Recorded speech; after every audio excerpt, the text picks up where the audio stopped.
Take the first step towards online privacy. Get NordVPN.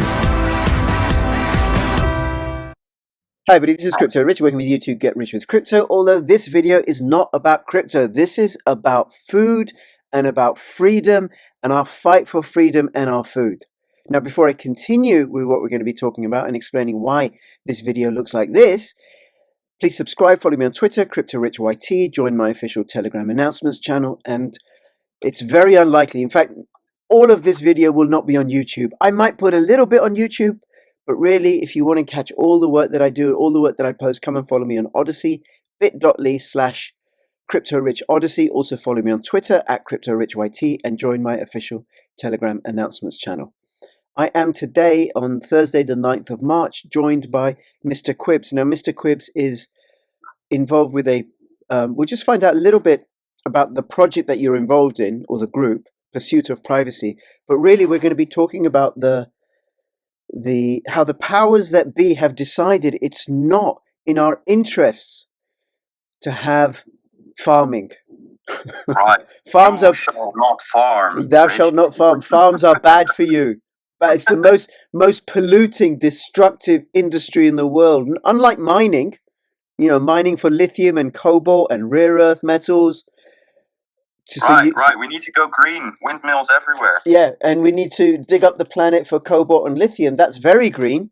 But farms, oh my God, farms are just evil. So we're going to be talking about that. But Mr. Quibbs, do you want to start by saying a little bit about Pursuit of Privacy? Right.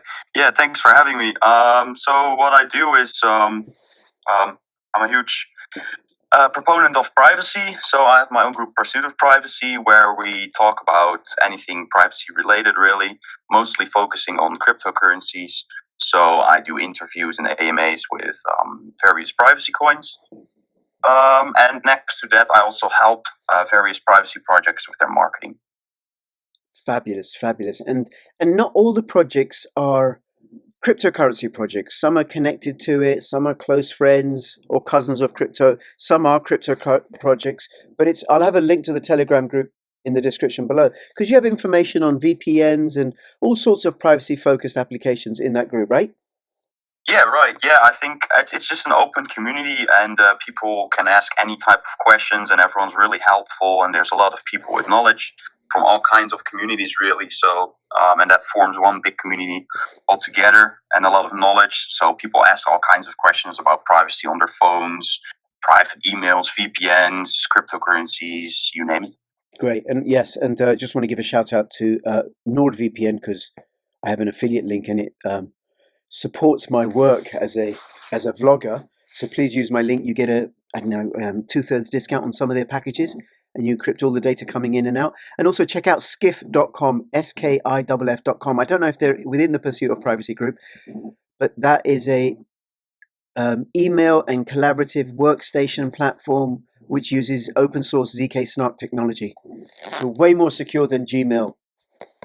Okay, so now you are based in the Netherlands, and the Netherlands, like a lot of Western nations, like the European nations and the Anglo nations, United States, Australia, Canada, and the European nations, got very, very interesting in the last couple of years.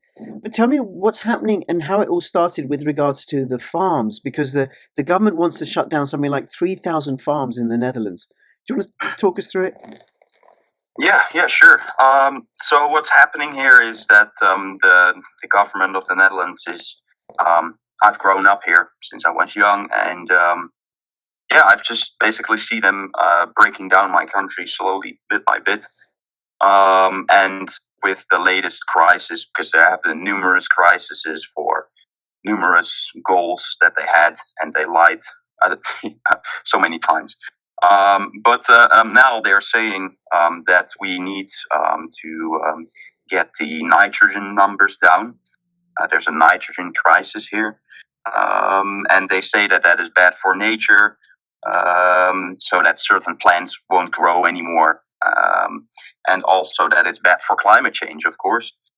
Right. And that's why they decided that it would be good to, I think it comes down to closing down 80% of the farms that are existing in the Netherlands currently, which is a huge amount if you know that the Netherlands is the second world's biggest exporter of food. Yeah, that's quite extraordinary. And it's such a tiny little country, and the world's largest food exporter is the United States, which is considerably bigger than the Netherlands. But I think in the Netherlands you have a very sophisticated farming industry. Right. Yeah, these people have a lot of knowledge about it, and they've been doing it since ages. The Netherlands is a farmer's country. I think that also like 90% of the country is covered with farming ground.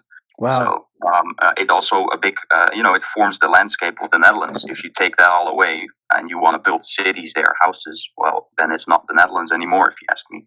Right. Okay. Now everybody knows that farms are really, really bad for the environment. Because especially cows and pigs and cows and plants, right? But this thing about nitrogen, I'm just thinking the nitrogen is something like 70% of the air that we breathe. It's an inert gas. It's involved in the nitrogen cycle, and it's essential for plant growth, just like carbon dioxide is. Right, and that's why it's such a bullshit argument. But they say that certain plants die from too much nitrogen here, which is true. But nature always balances itself out, and there have been numerous studies already that it's only a couple of plants that are doing bad under these environments, and that there's just other ones, doing better and taking over, and it just balances out. And I don't know if you've recently visited the Netherlands, but it's certainly not a bad picture how the farmland looks here and the nature and stuff. And It's actually also the farmers that do most of the work for nature. So there's this particular farmer, for example, there's numerous examples, but he decided to, what's the right word, create a piece of nature next to his land. He...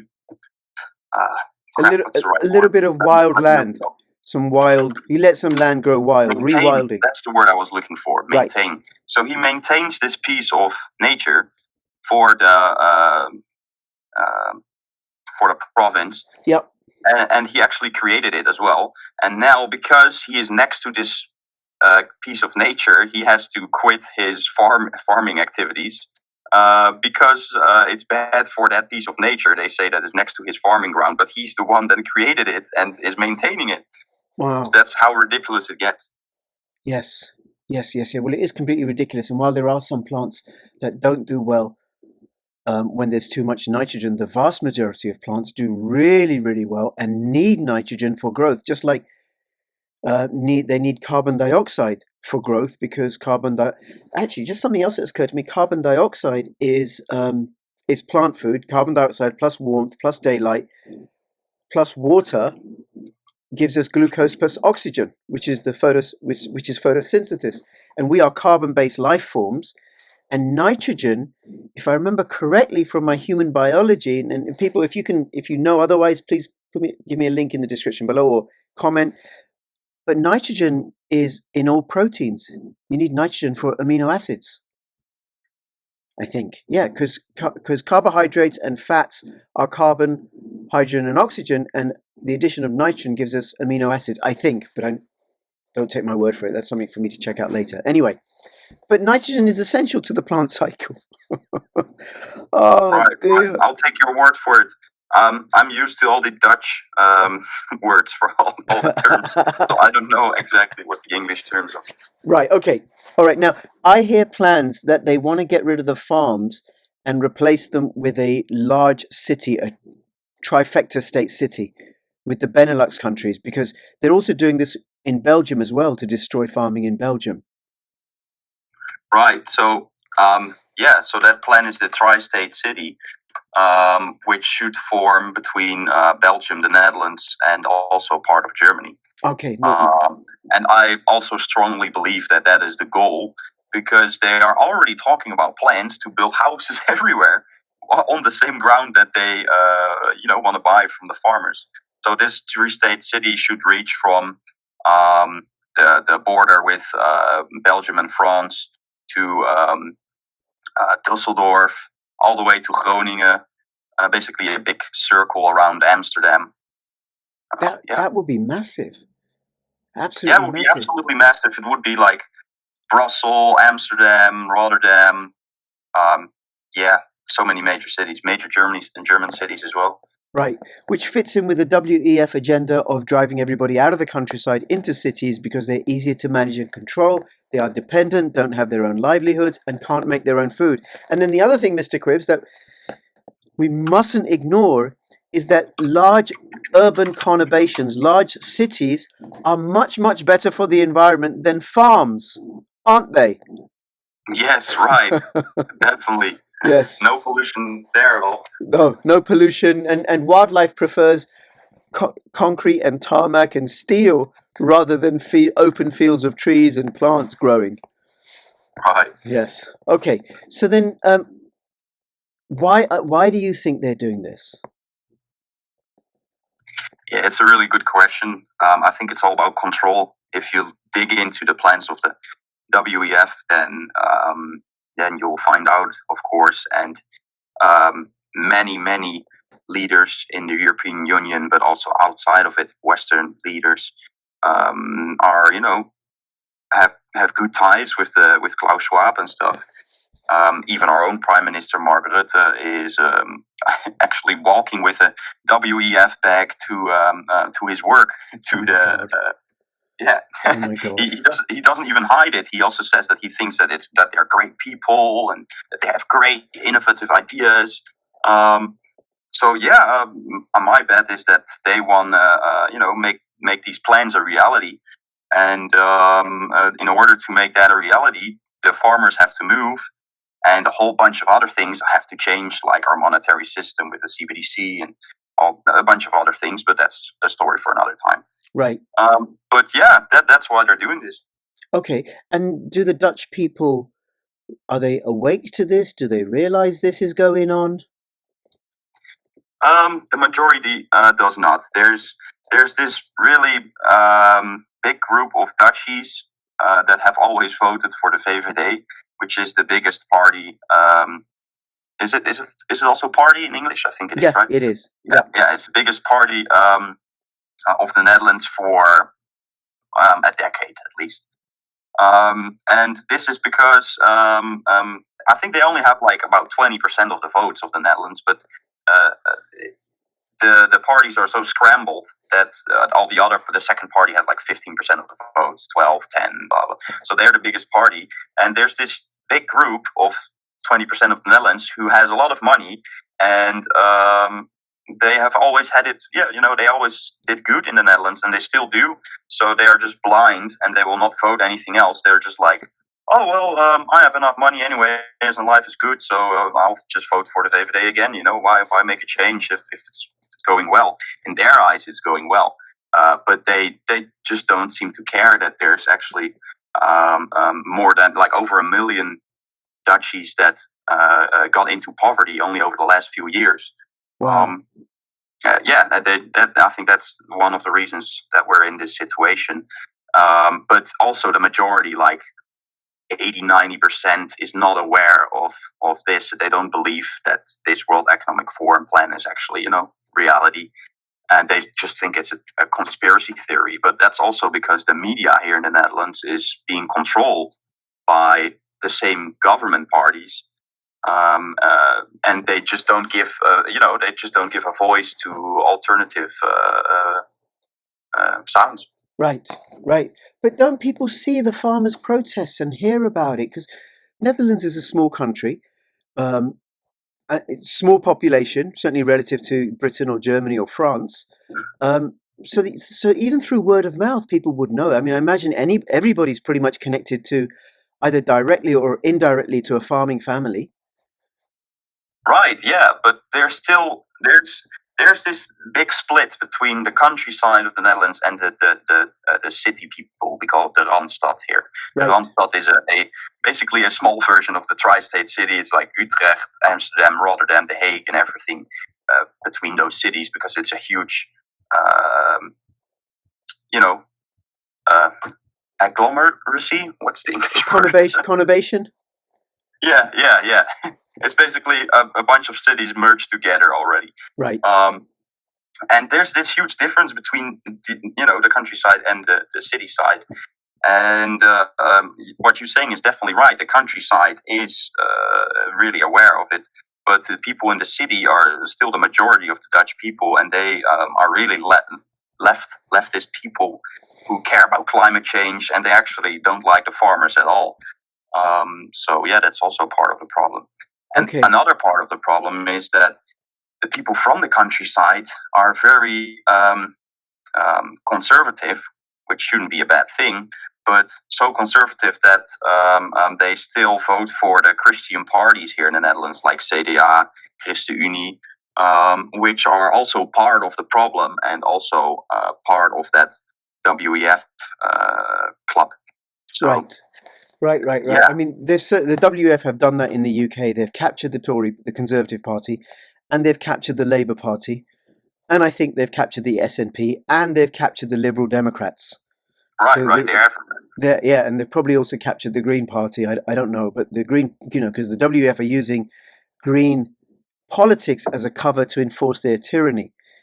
So the people in the cities don't know or aren't connected and have different politics to the farmers, and the people in the city that believe, if I'm right in what you're saying, if I'm understanding you correctly, is that farming is bad for the environment.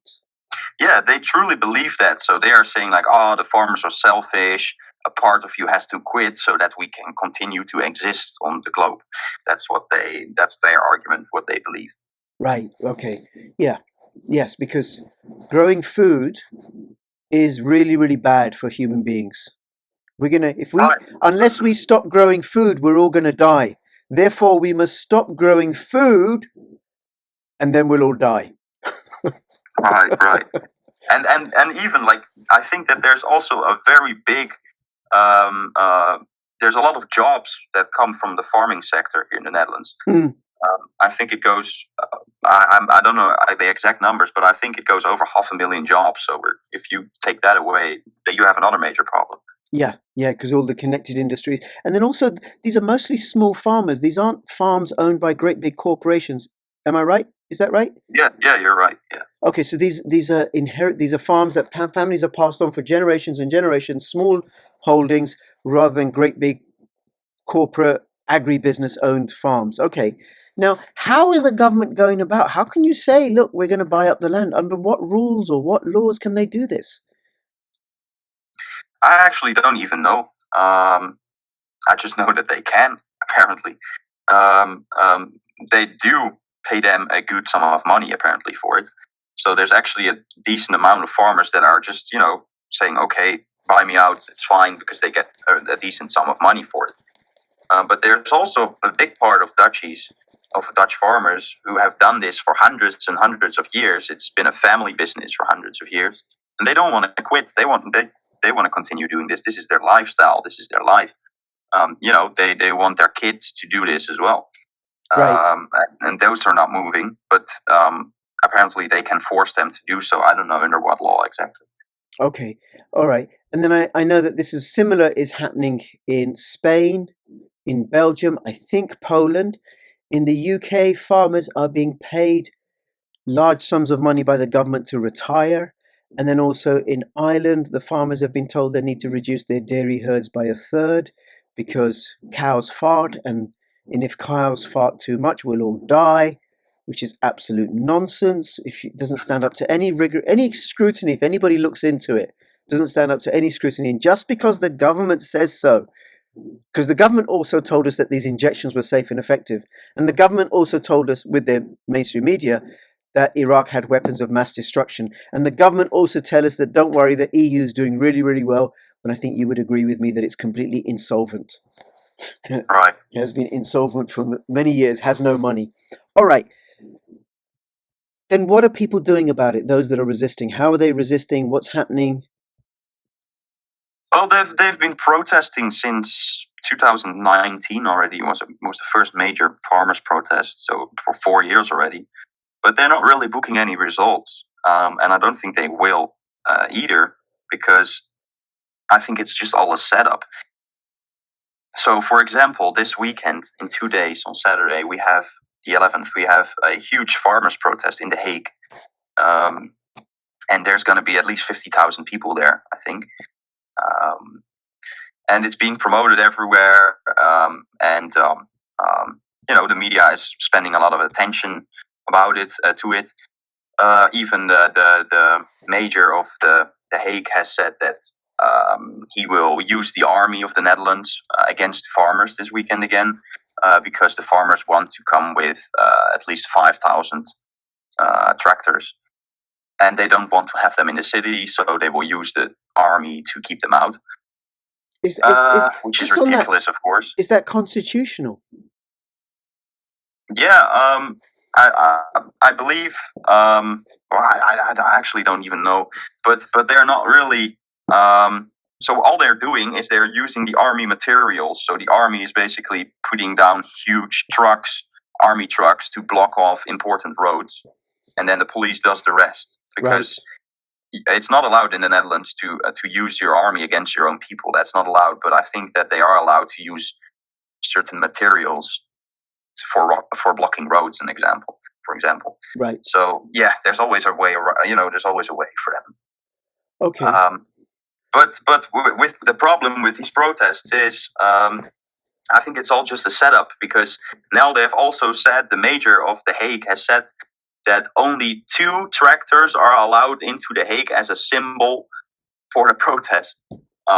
And what is a farmers' protest with only 2 tractors if you have 50,000 people there at least? Of course, it's ridiculous, and these farmers will not take it. They will come with, their tractors anyways. There will be hundreds, if not thousands, of tractors that are still going. And you will see it in the media. They will just be, blocked, fined, even, taken away by the police, arrested. And it will be, the police, the media will be on top of it, and they will just frame it in a way that the farmers look really bad again, because that's how they've done it in the past as well, and that's how the support for the farmers gets, smaller and smaller and smaller. Okay, so so it's not like the farmers aren't getting more and more support. No, I don't think so. Oh, that's not good.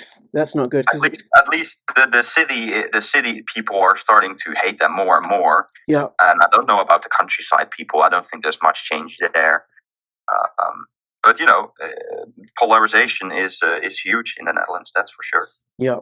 Well, that's part of the WEF. They want us fighting amongst ourselves. So they, the whole trans agenda, which breaks apart families, which weakens the hold of religion and faith and culture, and the same thing with the mass illegal immigration, bringing people in such numbers that it sets people against each other. Right. And I think, I don't want to say this, but I think it's a lost battle almost already, or something has to happen from the inside. But as a citizen, I think there's not much you can do at this point, because even because they have so much power with media and stuff, they just show you what they want you to see. So they don't even have to manipulate elections like they done in America. They just manipulate the media here, and then that is sufficient to influence the elections. We have elections next week in the Netherlands, by the way, provincial elections. Right. So that's why the farmers protest as well, to make a difference for this. But even at the right parties that are standing up for the farmers, there is quarrels between those parties. Yeah. They're fighting with each other, and I think that is done on purpose as well. For example, we have this party called the BBB, which is the Boerenburgerbeweging, which translates to the Farmers Citizens Movement in English.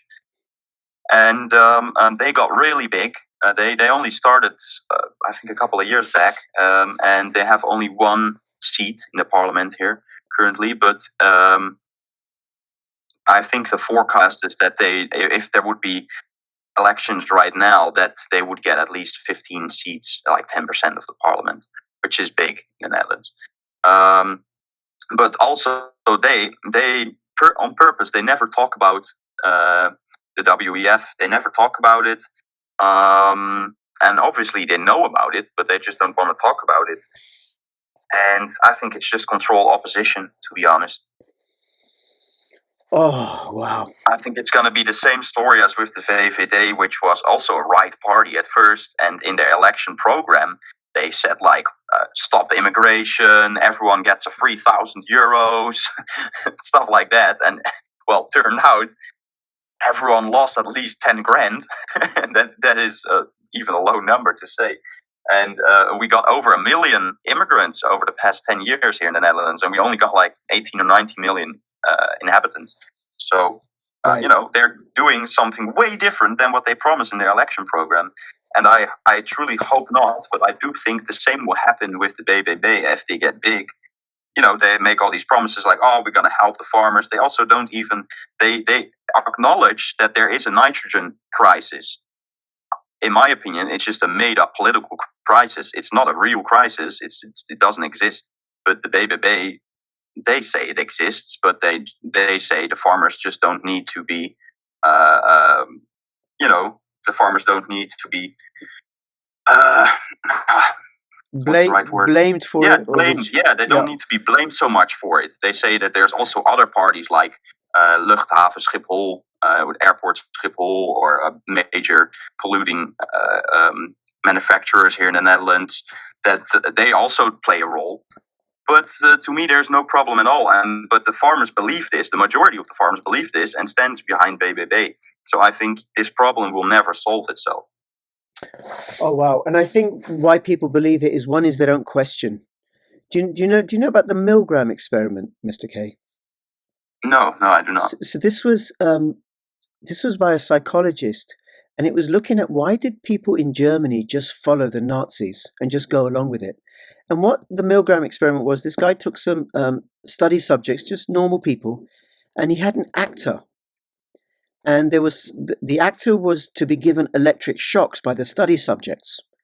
And then there was somebody in authority, like in a white coat, standing by the study subject saying, look, give him another shock. Give him another shock. Now, in reality, the actor wasn't getting any electric shocks. He was faking it.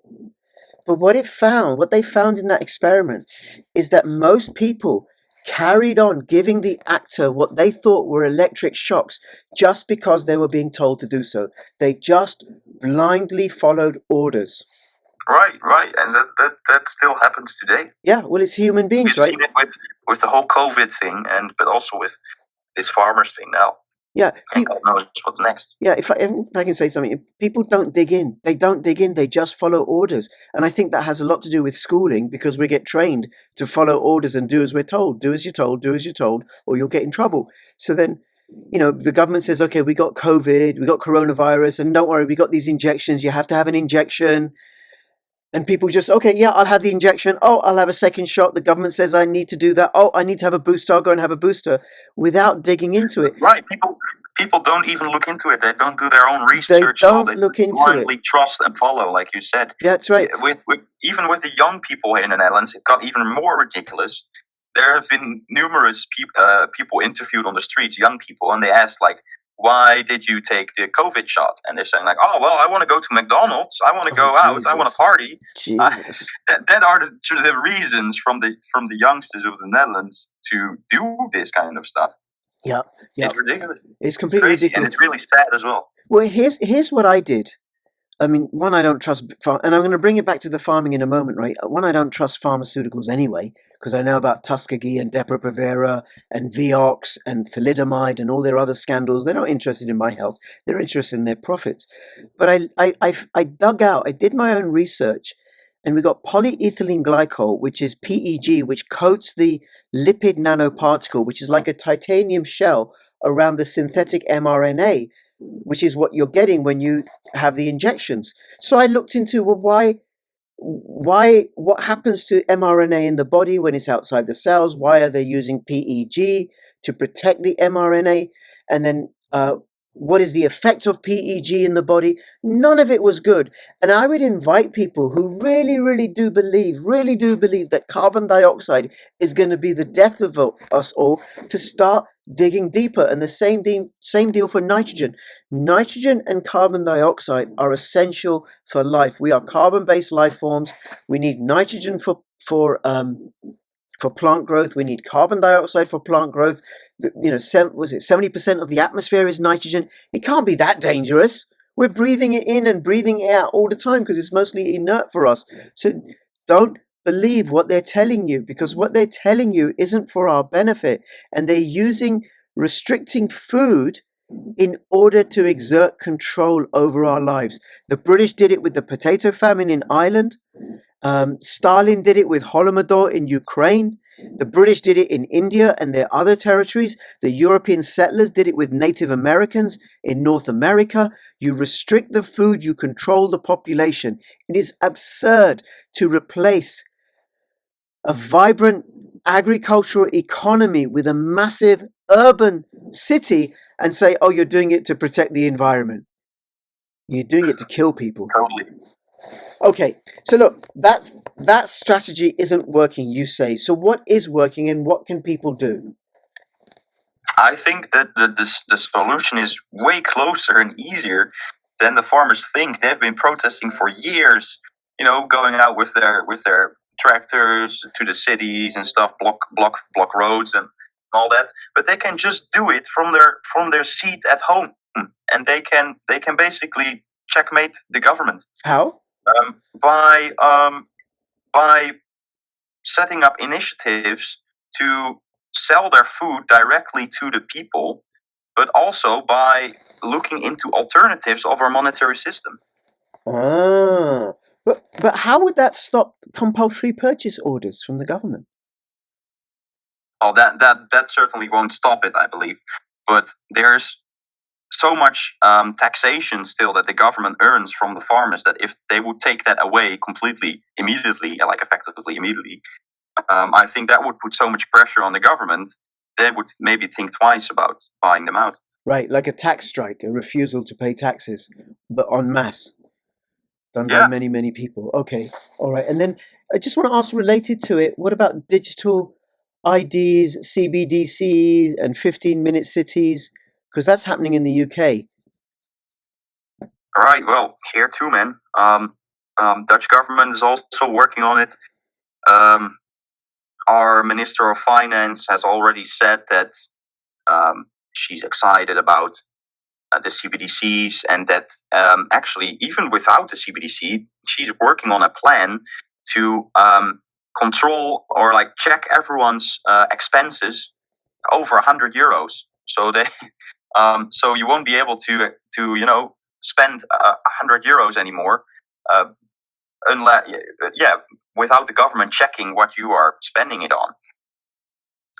And that is that they're working on now. And CBDCs are, I think, for Europe is only 2 years away, maybe even less, a year. Right. 2024, 2025, something like that. Right. And everyone, I think that everyone is, they are just not knowledgeable enough to look. When you learn economics at school, everyone learns economics at school when they're young, but you don't learn how economics work. You learn about inflation and what causes inflation, but not the true cause of inflation, which is printing money. You don't learn where money comes from, who prints it, why they print it, what the effect is on the economy. You don't learn that. And that's why people are not really aware of this CBDC. The only thing that people think when they think about this CBDC here is majority things like this. They think oh, I pay with my cards everywhere already anyways, and I don't need cash. So, this CBDC sounds good to me. Oh. And especially with universal income, I think that's how they will introduce it. Everyone will accept it because people are fucking poor already now, and it will get much and much worse. Prices will soar, prices will go up, and people will get poorer and poorer, and people will be hopeless. And then, in a couple of years, the government comes with a solution. Oh, here you have universal income. And then everyone accepts it because they are hopeless. and in this sad situation. And because they accept it, they allow it to happen. Yes. No, I can get it. The impoverish us all by destroying small businesses, depriving us of food, printing money like crazy, and then sending it to Ukraine. So it's spent on weapons and the killing of people instead of looking after our own here or there where you are in Netherlands, or helping the poor, developing systems that actually work for people. So then people get poorer and poorer and poorer, less resilient, less self-sufficient, increased dependency. Here's the answer, a UBI, but you'll need a biometric digital ID connected to you, and we'll deliver it to you via a central bank digital currency because it's just easier, right? And also then what we're not telling you is we can control it completely, and then you're owned because there's no option of any. Well, the government will know everything every single purchase that you're making. It's not even money anymore. It's just a coupon. If it has an expiry date and stuff. Yes, they can do that. For people who don't know, a CBDC is a central bank closed digital cryptocurrency that can be programmed by the government, and they can limit the amount that you have in it. They can introduce decay so that the amount that you have reduces a little bit by little on a daily basis in order so that you keep spending it, but then you can't save or acquire any wealth. But we will be poor, we will own nothing, and at least we'll have bugs, and that will make us happy, Mr. Quibbs. We can eat factory-produced mealworms. Doesn't that make you feel better? Yeah, absolutely. Rather than I don't know if you've seen the interview, but I can link you to it. There was an interview where Mark Rutte was asked about food hubs, and then he said that he was proud that it was actually an interview about the WEF as well. Yeah. And he says that he was proud that the Netherlands will become the world's global food hub because they will, I don't know, put these huge factories down here with manufactured food. Insects. Processed food. Synthetic meats. Yeah, synthetic meat, insects, you name it. Yeah, I'd rather an apple off a tree or a cow that's been fed on grass, if you're all right, Mr. Rutte. Thank you very much. Okay, right. Now I want to add something to you, and I do want to come back to what you said earlier about alternative forms. There are different factions. There is a war going on. There's the hot war in Ukraine and between Ukraine and Russia. There is the information war between independent media and mainstream-owned media. And there's also factions at war. If I think of Russia, Ukraine, the EU, the US as gangs, they're all gangsters. A whole lot of them are gangsters. Putin the gangster versus Zelensky the gangster versus Rutte the gangster versus Sunak the gangster and Klaus Schwab the gangster. Do you know what's happening with the Federal Reserve? Yeah, I do, but I don't know what you're referring to exactly. Yeah, that's a good. Yeah, mine was a bad question. Yours is a good answer. So, I've had on my channel, and I'm interviewing him again this Saturday, Tom Luongo, and he's been tracking for about a year and a half what Jay Powell, the head of the Federal Reserve, have been saying and doing. The Federal Reserve are raising interest rates, and they're raising interest rates in order to drain the European Union of dollars. There are more dollars in the European Union, in the euro-dollar offshore market, than there are in the United States. So in terms of interest rates that are set against the dollar, given the dollar is the reserve currency right now, the Federal Reserve doesn't have any say. So what they want is to have sovereignty over the dollar. Jay Powell has also said we're not going to have a central bank digital currency because for the commercial banks like Goldman Sachs and JP Morgan, it kills their business model. Because governments don't need banks anymore. They can pay people directly. And they're like, no, we're not going out without a fight.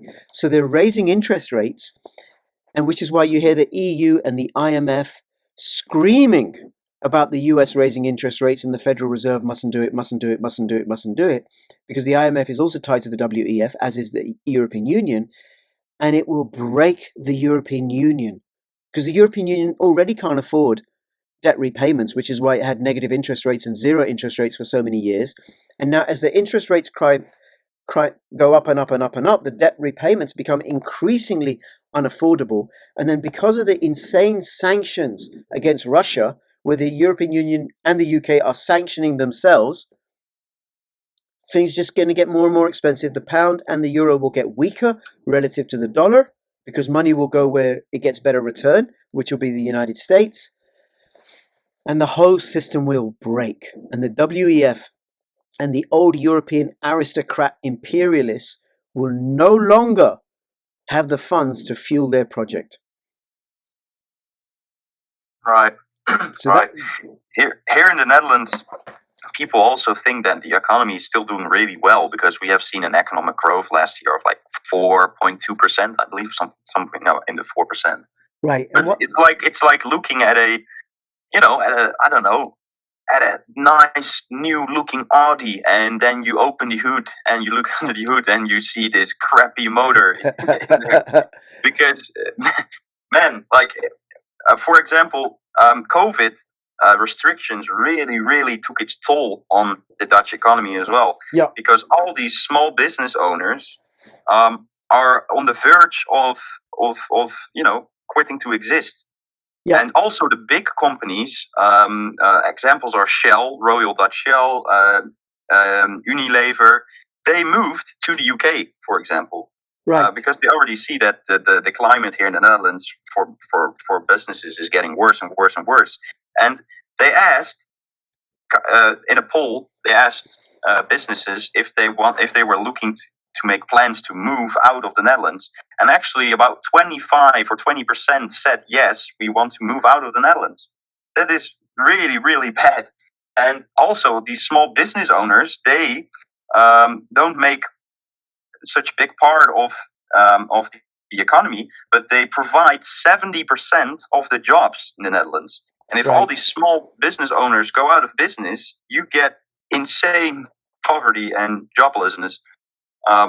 And that is the reality that people don't see. They only see this 4% growth, and they're like, "All right, cool." Yeah, but also, if you get rid of small business, you have a massive wealth transfer into the pockets of large corporations who can sweep everything up. You destroy people's resilience and self-sufficiency, and they don't have a way out because they can't create their own small business because it's far too difficult. The odds are stacked against them. And then the other thing that I think what you're pointing to in terms of the GDP is why it looks like there's growth is because it doesn't take into account inflation, the effects of inflation. So if you have high inflation, then it looks like your GDP is doing really well. Because the spending has gone up, but the spending has gone up is because your currency is weaker, not because the economy is thriving and growing. Because I look, I work as a social worker, so I just see increasing signs of poverty. You go into a supermarket and you have a block of cheese which has a security tag on it because people are stealing cheese. Or you have in a supermarket near the office where I work, they have all the chocolates or the dark chocolates. They have them in the back. Because they say people come along and just steal it. And this is not expensive food. Smoked salmon, £40 a kilo? That's not growth because of a vibrant economy. That's inflation. So then the expenditure gets factored into the GDP, and then people get tricked by that, which is why I think it's so important for people to seek out independent media and develop their own critical faculties and don't believe what you're being told. Just because they say so. Go check it out. Verify. Which is critical. Yeah. Do your own research. Do your own research. Which is an example with the Dutch government, for example. In the last 3 years, the Dutch government has expanded its employees with 8 or 9%. It went from 500,000 employees to somewhere around 550,000 employees. Meanwhile, the economy is doing really bad, but they decide to expand the government with 8 or 9%. Right. It's ridiculous. Well, it's not ridiculous because you need to expand the bureaucratic forms of control. Yeah, but you also need to tax the people more if you expand your government. I'm joking about it is completely ridiculous. And that's a cycle that you can't get out of anymore. Yeah, no, but they're doing it in order to be able to control people better because government's employees like myself, we don't produce wealth. We're just leeches. I can only survive as a social worker provided there's a vibrant wealth producing sector underscoring the economy. Social workers and accountants and civil servants, they don't create wealth. They just move money around. Right. Okay. Yeah. Now, Produce. we said about verify just now, but that's critical to cryptocurrencies. And you said develop alternative systems of engagement and money. Say a bit more about that. Yeah. Well, there's numerous projects in the crypto space that work on an alternative system to the monetary system, all at their own pace, using different technologies, but all to accomplish the same goal. And I think that there's not a lot of attention. The community that spends attention on privacy coins and is excited about privacy coins is really, really small.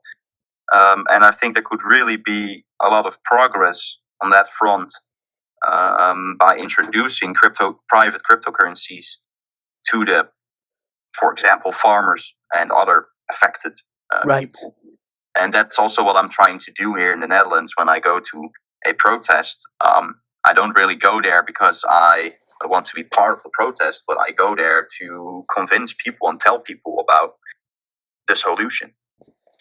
Very good. Okay. And just so people are aware, a private cryptocurrency is completely distinct from a central bank digital currency, CBDCs. You can say that private cryptocurrency, and we don't include Bitcoin here, but we're talking about things like Monero, Concealed Network, Pirate Chain, THEHE. These are decentralized, open source, can't be captured forms of digital payment that operate on the blockchain and that preserve our privacy. And without privacy, there is no freedom. Right. Yeah, definitely. But at the same time, I still doubt if privacy coins are truly private for the government. That's a really interesting subject that I recently start to dig in more,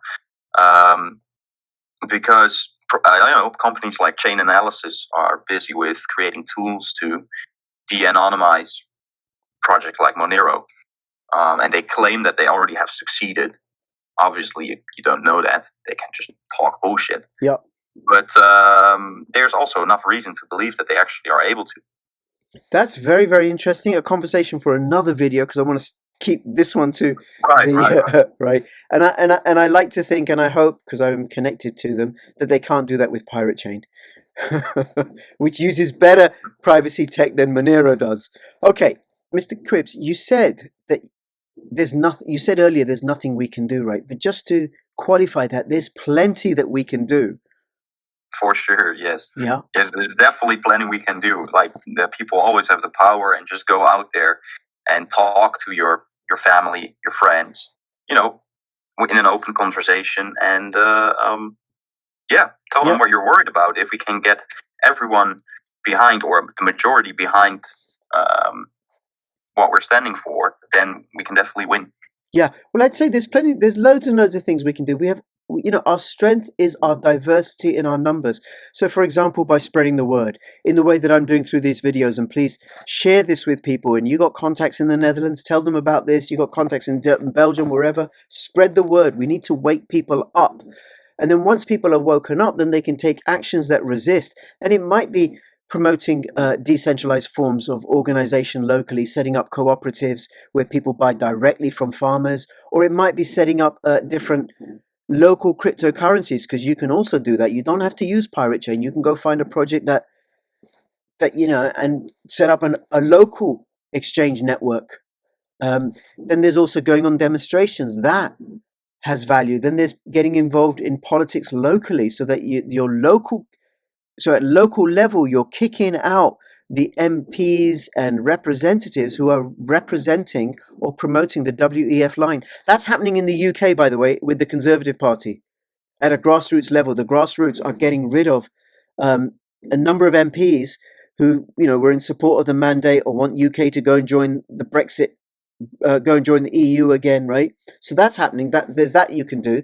There's also, if people are inside the system, and I think this is going to happen more and more, that people that are inside the system are going to reveal more and more information. There's going to be more and more revelations about how we're being lied to, how we're being manipulated, and how we're having our livelihoods and our freedom stolen from us.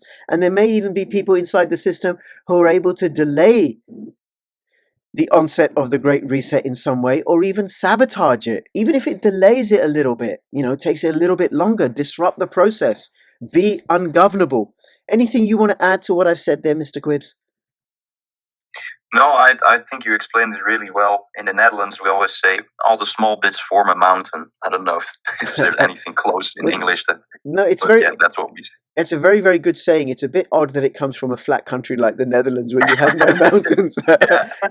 You need to get your small bits together to actually have a mountain in the Netherlands. Yeah, we need to create our own mountain. That's right. That's right.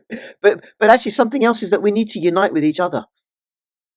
Yes. That people, because what they want to do is divide and rule us. In anti-vaxxers versus vaxxers or whatever. No, you've got to unite with each other against the powers that be that are out to enslave us and put us in these digital prisons.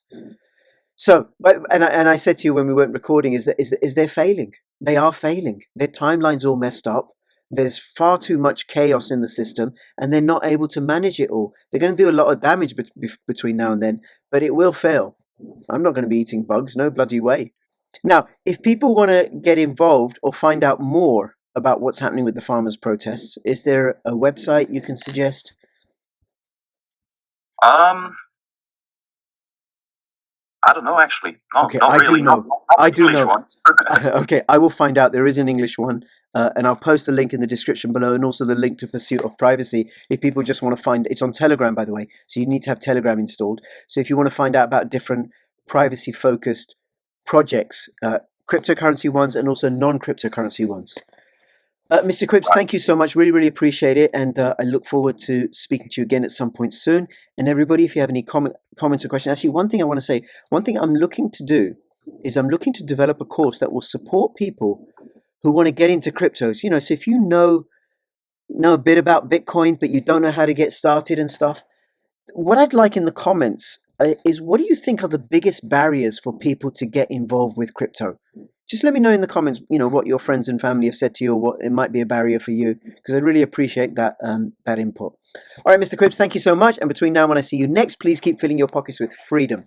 It's Crypto Rich and Crypto Quibbs signing out. All the best. Bye-bye. Bye-bye.